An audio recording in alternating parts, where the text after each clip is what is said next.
In the previous video, we saw an algorithm that used reinforcement learning to find bugs in a game. It spent a few hours learning to play and exploring the scenery. At the end, it shows all the points that have been visited, so that the game developer can see if there are any places that shouldn't be accessed. However, this type of algorithm has a limitation. The fact that the scenario is the same throughout training makes the algorithm very specialized in it, as if it were memorizing the scenario and not learning how to actually play. And this memorization creates a problem. During the creation of a game, developers make many adjustments to the scenarios, changing them over and over again.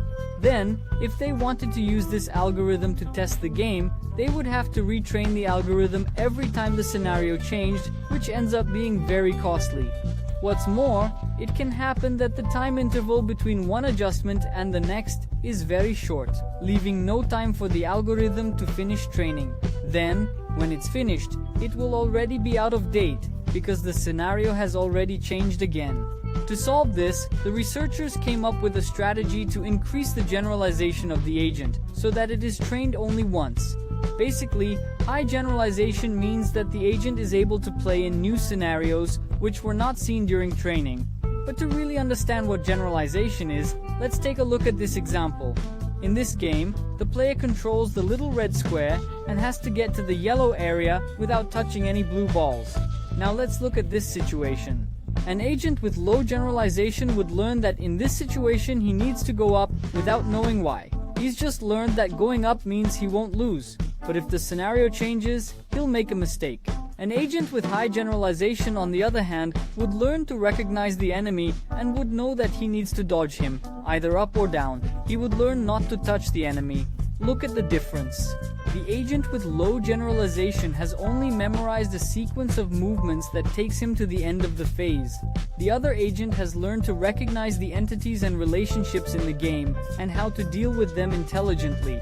So, to increase the agent's generalization, the researchers thought, what if we set a scenario to change during training?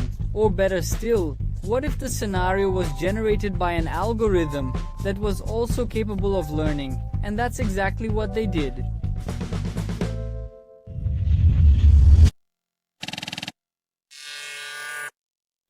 In this work, the researchers set two machine learning algorithms to learn by playing together. One algorithm controls the player, and the other creates the stages. The player controls the character, who can walk forwards, backwards, jump, or rotate their body. The generator controls the distance between the blocks, the height and the angle at which the next block will be placed. The aim of the game is to reach the highest platform.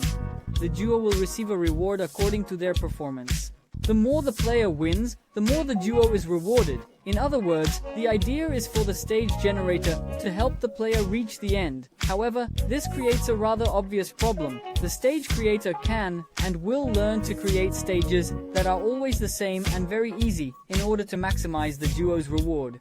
To get around this problem, the researchers added an extra parameter, which forces the generator to create more difficult and diverse levels with more distant and smaller blocks. Here's an example of a train generator. If the value of the parameter is close to 1, it creates easy scenarios with short jumps and large blocks. If the value is close to 0, it creates average scenarios. And if the value is close to -1, it creates difficult scenarios with long jumps and small platforms.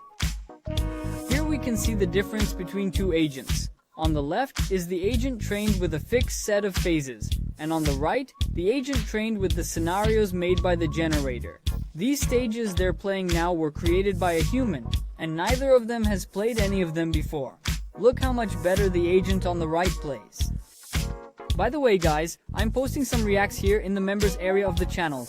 Anyone interested in this kind of content should consider becoming a member. As well as supporting the channel, you'll also get access to this exclusive content. Okay, he's learned how to play.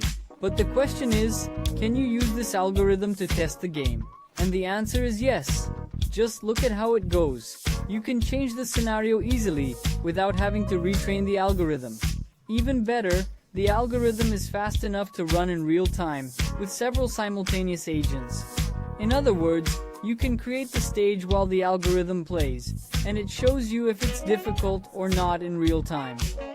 Another cool use of this algorithm is that you can generate the stage for a human to play in real time too.